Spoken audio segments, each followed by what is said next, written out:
Hi. Now we are going to talk chapter atomic physics. Already we have learned the basics. Atomic physics means here we are going to talk about electron study. Electron study in the sense what is called cathode ray production, how electrons are coming out. Then to calculate mass of the electron. There is no direct method available to calculate mass of the electron.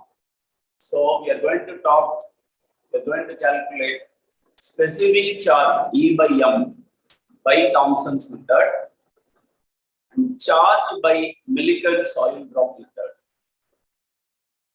Using this specific charge E by M and charge E, we are going to calculate mass of the electron.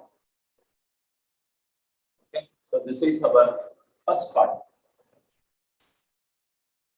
Discharge of electricity through gases.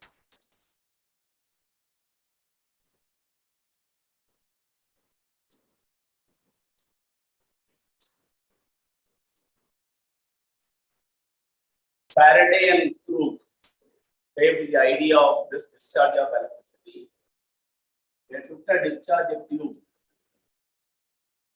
consists of two electrodes, cathode and anode. Between cathode and anode, very high potential difference is given. Nearly 50,000 volts potential difference has been given. Some gas is present here at very low pressure. You know very well the atmospheric pressure is 76 centimeter of mercury, that is 760 millimeter.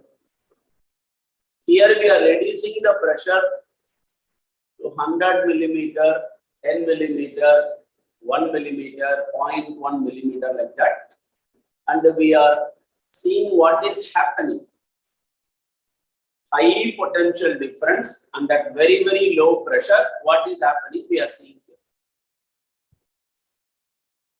Some gas is present between cathode and anode, helium, neon, argon, sometimes air also you can keep. Depending upon the gas, the color inside will change. That's all. So the basic principle here is 100 millimeter of mercury pressure, 10 millimeter of mercury pressure, 1 millimeter, 0.1 millimeter, 0.01 millimeter pressure. So using the side evacuated tube, you reduce the pressure. High potential difference you are giving between cathode and anode. So the gas present here, depending upon the pressure, of course, potential difference is fixed. Pressure is going on change. So at various pressures, something is happening here. Initially, you can see the positive, this is called a positive column. Discontinuous light pattern occurs from cathode to anode. After reducing the pressure to 10 millimeter of mercury, some dark space is created between inside the positive column itself. This is called a Faraday's dark space. Faraday's dark space. Reduce the pressure to 1 millimeter of mercury. Sir, this positive column itself is detached from the cathode. This is known as negative glow or cathode glow. That is detached. And you can see the dark space between the cathode and cathode glow. That is known as Crookes dark space. When the pressure is 0.1 millimeter to 0.01 millimeter of mercury, completely the entire thing is occupied with Crookes dark space. That means nothing present here, and you can see some faint greenish light glows in the anode side. You know very well, anode is positively charged plate, cathode is negatively charged plate. Positively charged plate, some glow is there. We have air in between. Some glow is present in the positive side. Positive side glow means positive side plate is glowing. What is the meaning? Some kind of negative charges might have hit the rays. Some kind of negative charges might have hit the anode. Because of that only you are getting the glow.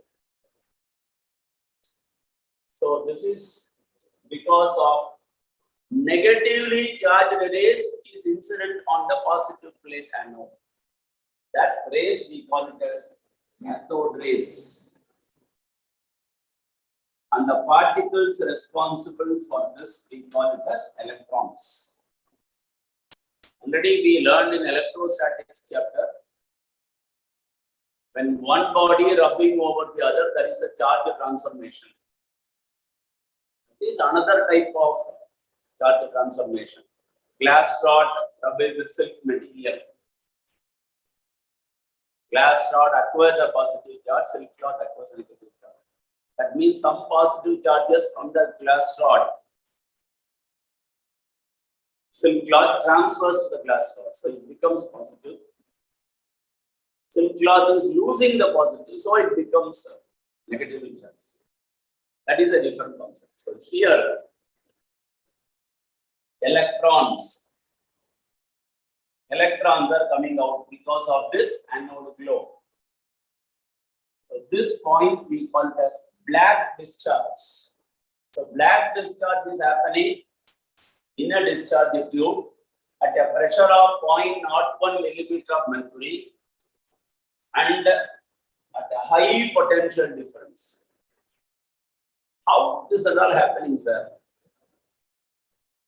What is the reason behind it? Actually, this is all called inference. Inference means result. When you give a high potential difference at low pressure, some gas is present inside. What is happening we are seeing. That's all. If you perform the experiment now also, you can get the same result. Under a normal experimental setup, this you can try now. So electrons are produced by your discharge tube. Cathode rays, the particles responsible, we call it as electrons. What happened to the cathode, sir? Cathode, nothing is happening. Actually, when you give you a potential difference of 50 to 60,000 volts and at a very, very low pressure, the gas present inside is ionized. Electrons are going and hitting the anode. Positive ions are hitting the cathode. Positive ions are hitting the cathode. Positive ions hitting the cathode means it makes a tunnel or hole. So the name canal rays. Positive ions, canal rays. Negative ions, cathode rays. That is nothing but electrons. So this is introduction of or production of cathode rays, so called electrons responsible. Next part. Our aim is to calculate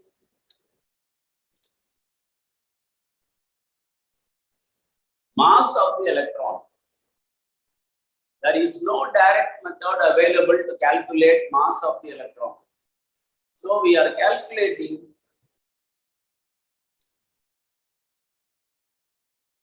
specific charge by Thomson's experiment.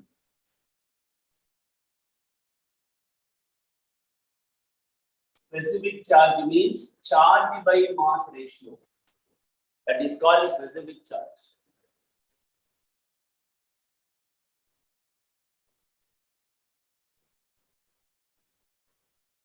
Cathode, electrons are produced. Fine pencil of rays, the electron beam to be sent. So focusing anode, accelerating anode we are using here. Here, two plates, P1 and P2, where you are providing electric field, plus minus. This is electron beam. This is two plates, positive and negative. Through that, you are providing electric field. It is kept in y-axis. Along the x-axis, electron beam is passing. This is perpendicular magnetic field. Already along the x-axis, electron beam path. Along the y-axis, you have electric field. Third direction along the z-axis. You keep north pole and south pole, magnetic field is passing through z direction. So this electron beam is subjected to both electric and magnetic field. When this electron beam is passing through the electric field, it experiences a force, electric field force, equal to EQ. Single electron I want to calculate, sir. E into E. Electric field force. So that electron beam is deflected towards the positive side. This is called a fluorescent screen or photographic plate, where this electron beam is going and hitting. You are providing perpendicular magnetic field. So magnetic field force. Fm. Magnetic Lorentz force, we call this one. BQV sin theta. One electron, so BeV sin theta. In our case, theta is 90. So BeV. So deflection produced by the electric field is nullified by the deflection produced by the magnetic field. Because of electric field, the electron beam is bending down. You are providing perpendicular magnetic field, so it retraces the path. Sir, if you don't apply any field, it goes straight. Then why we are applying both the fields? Because we want to calculate the velocity of the electron beam. So at equilibrium, BE is equal to E. Magnetic field force is equal to the electric field force. E and E cancels, V is equal to E. So you have calculated the velocity. Once velocity is calculated, means next step, remove the magnetic field, apply electric field alone. Electron beam path bending downwards.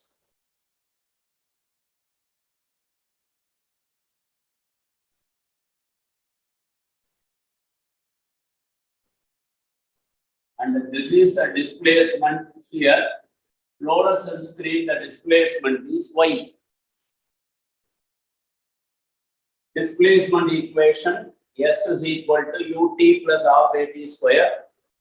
Vertical downward direction, horizontal velocity is not there, so that is 0. So I can calculate displacement Y is equal to half AT square. Here acceleration is force by mass. Electric field force by mass. Substitute. Time is nothing but distance by velocity. Distance is nothing but length of the plate here. L by V, the whole square. Substitute. You can calculate Y1. But our aim is to calculate E by M, not Y1.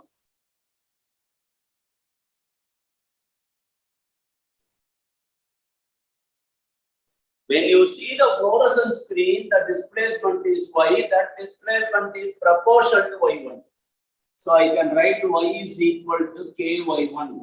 K is called geometry of the apparatus, can calculate K into Y1 half A T square is L square by V square. Substitute B this value, calculate all these things. From that, E by M of an electron can be calculated. E by M of an electron can be calculated. 1.76 into 10 power 11 coulombs per kilogram. 3 parts. First part, we are calculating the velocity of the electron. Second part, we are calculating the displacement at the end of the plate. Y1 we don't know. On the fluorescent screen, before applying the electric field where the electron is spotted, after applying the electric field where the electron is spotted, that displacement we know, Y. So third part is Y proportional to Y1, K Y1. K into half. This is AT square. A is nothing but acceleration E by M. Then velocity is T square. T square is L square by V square. Distance by velocity is time. Calculate, substitute this value of velocity and final equation. You will get the answer. E by M is 1.76 into 10 power 11 coulombs per kilogram. Charge is measured in coulomb, mass is measured in coulombs per kilogram. So E by M you have calculated. So next part is to calculate charge of an electron by Millikan oil drop method. The big question, Millikan oil drop method. So only the principle I will tell you.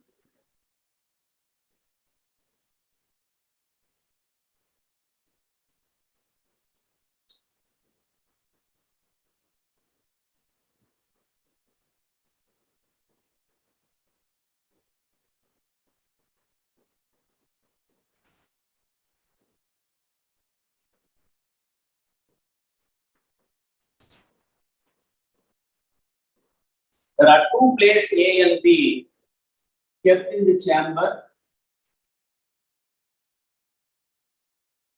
Chamber, we have two ends. Through one end you are passing light, through the other end you are passing X-rays. Some gas is present at low pressure. You are providing electric field between the two plates A and B. And the S is an atomizer which sprays oil. Oil drop is continuously descending. Before applying the electric field, you calculate the net downward force executed by the oil drop. What is called net downward force and answer? When one oil drop is descending, that space, air is missing. Any liquid which is falling down will have a viscous force acting in the opposite direction. Liquid friction, we call it as viscosity. So viscous force is acting upward direction when the drop is moving in the downward direction. So downward force, upward viscous force, we rearrange, net force you calculate. Now apply the electric field. The gas is ionized. Some of the electrons may stick on with the oil drop. Positive ion also may stick on, but we want only electron. The electron which is sticking on the oil drop will move in the upward direction because this side is positive. So electric field force is EQ. Net downward force, this is spherical in shape, 4 by 3 pi r cube rho minus sigma into G. Volume, rho and sigma. Density of oil, density of air, difference. Is equal to viscous force, 6 pi eta AB. That is Stokes method already have learned. Force experienced by a liquid drop. Equated to viscous force, rearrange the equation, and we can calculate final charge of an electron. Of course, Q is equal to Ne. Electric field is capital V by D. The capital V is the potential difference between these two. D is the distance between the two plates. Only the principle we are studying now. So, knowing the values Q is equal to Ne, E is equal to V by D substitute. Finally, we can calculate charge of an electron 1.602 into 10 power minus 19 Coulomb. So this is by Millikan's oil drop method, determination of charge of an electron. Once you know the charge, already you have learned the specific charge, E by M value already we have learned. So, mass of the electron, we can calculate. How to calculate? M is equal to E by M. E cancels, M will go to numerator. E value is 1.6 10 power minus 19. E by M is 1.76 into 10 power 11. Calculate mass of the electron. You will get 9.1 into 10 power minus 31 kilogram. This is mass of the electron. There is no direct method available to calculate mass of the electron. We can calculate specific charge by Thomson's method, charge by Millikan's method. Using these two only we can calculate mass of the electron. Clear, ma'am?